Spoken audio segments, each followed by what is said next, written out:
Hello అండి, welcome to Bapatla రుచులు.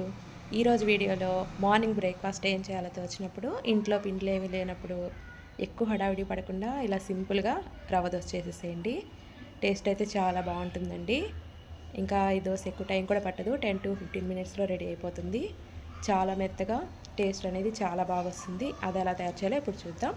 1 cup పుల్లటి పెరుగు తీసుకోండి. గడ్డలేమీ లేకుండా ఈ విధంగా పెరుగునైతే మెత్తగా చేసేసుకోండి. దీనిలోకి 1 కప్పు బొంబాయి రవ్వ, 2 స్పూన్స్ గోధుమ పిండి, 1 స్పూన్ సాల్ట్ వేసుకొని మొత్తం బాగా కలిసేలాగా ఈ విధంగా ఒకసారి కలిపేసేసుకోండి. దీనిలోకి కొంచెం కొంచెం వాటర్ యాడ్ చేసుకుంటూ పిండిని అనేది బాగా మెత్తగా కలుపుకోండి. వాటర్ మొత్తం ఒకేసారి వేయకుండా కొంచెం కొంచెం వేసి కలుపుకుంటే పిండి బాగా కలుస్తుంది. ఈ విధంగా కలిపేసి పెట్టేసుకోండి.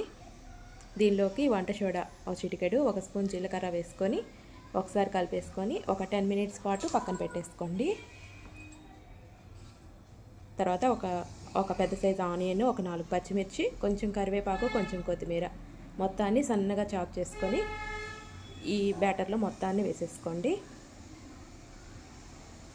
ఈ మొత్తాన్ని బాగా కలిసేలాగా ఈ విధంగా కలిపేసుకోండి. పిండి బ్యాటర్ అనేది కొంచెం థిక్గా ఉంది కదా, కొంచెం వాటర్ వేసుకుంటూ దోశ పిండి కన్సిస్టెన్సీ వచ్చేలాగా కలిపేసుకోండి. పిండిని అయితే ఈ విధంగా ఉంటే సరిపోతుందండి. తర్వాత దోశ పాన్ పెట్టేసుకొని వేడి చేసుకోండి. కొంచెం ఆయిల్ వేసుకొని కొంచెం కొంచెం పిండి వేసుకుంటూ చిన్న సైజు దోశల్లాగా దోశలు వేసుకోండి. ఆయిల్ వేసుకుంటూ 2 వైపులా ఎర్రగా కాల్చుకోండి దోశని. ఇంతేనండి, రెడీ అయిపోయినట్లే రవ్వ దోశ. ఈ రవ్వ దోశ కల్లా పుల్లటి పెరుగు తీసుకోండి. పుల్లటి పెరుగు తీసుకోవటం వల్ల దోశ కూడా టేస్ట్ బాగుంటుంది. ఇంకో దోశ వేసుకుందాం. ఇదే విధంగా పిండి వేసుకొని కొంచెం ఆయిల్ వేసుకొని 2 వైపులా ఎర్రగా కాల్చుకోండి. చాలా త్వరగా వేసేసుకోవచ్చండి. 10 to 15 మినిట్స్లో రెడీ అయిపోతుంది ఈ దోశ. ఇంకా టేస్ట్ కూడా చాలా బాగుంటుంది. చాలా స్మూత్గా చాలా బాగా వస్తుంది దోశ. ఒకసారి ట్రై చేయండి.